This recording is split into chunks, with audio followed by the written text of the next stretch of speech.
எல்லாருக்கும் வணக்கம். இந்த பதிவில் எதை பற்றி பார்க்க போகிறோம் அப்படின்னா, நம்ம ஏற்கனவே சொன்ன மாதிரி தாங்க. அதாவது விஜய் அவர்களுடைய ஐயோ விஜய் தனியாக நிற்கிறாரு, கூட்டணி கட்சியிலலாம் அவங்க வந்து ஏற்கனவே இருந்தவங்களாம் அங்கே போயிட்டாங்க, பிஜேபியோட அவங்க போயிட்டாங்க, அதிமுக கூட்டணிக்கு போயிட்டாங்க, திமுகவோட கூட்டணியில் வந்து இருக்கிறவங்க ஏற்கனவே இருக்காங்க, அங்கேருந்து யார் விஜய் அவர்களுக்கு வந்து சேரலையே அப்படின்னு யாருமே தயவுசெய்து வருத்தப்பட தேவையில்லைங்க. ஏன்னா விஜய் அவர்களுக்கு மக்களுடைய சப்போர்ட் இருக்குது.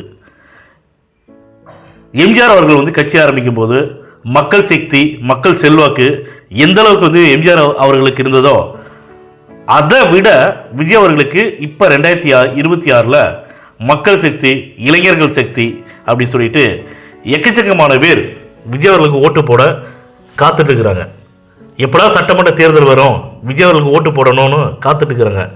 ஏன் வந்து இவ்வளோ ஆணித்தனமாக நான் சொல்கிறேன்னு கேட்டிங்கன்னா, திமுகவை பொறுத்த வரைக்கும் இப்போ நிறைய இலவசங்களாக இருக்கட்டும், நிறைய திட்டங்களை வந்து இப்போ வந்து சொல்லிட்டு இருக்கிறாங்களே, அரசு பணியாளர்களாக இருக்கட்டும், இடைநிலை ஆசிரியர்களாக பணியில் வந்து நாங்கள் அமர்த்துறோம்னு சொல்கிறாங்கல்ல, எத்தனை நாளில் நடத்துவீங்க? உங்கள் ஆட்சி முடிவுக்குள்ள நடத்துவீங்களா?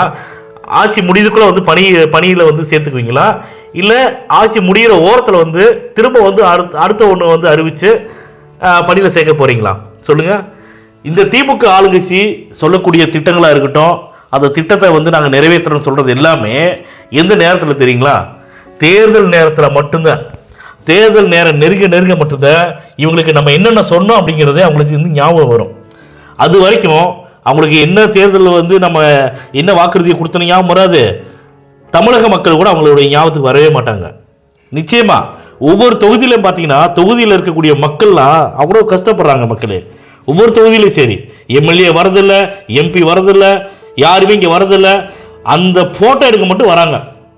இப்போ இன்னொன்று ஒன்று பண்ணுறாங்க மக்களே, நான் சொல்ல மறந்துட்டேன்.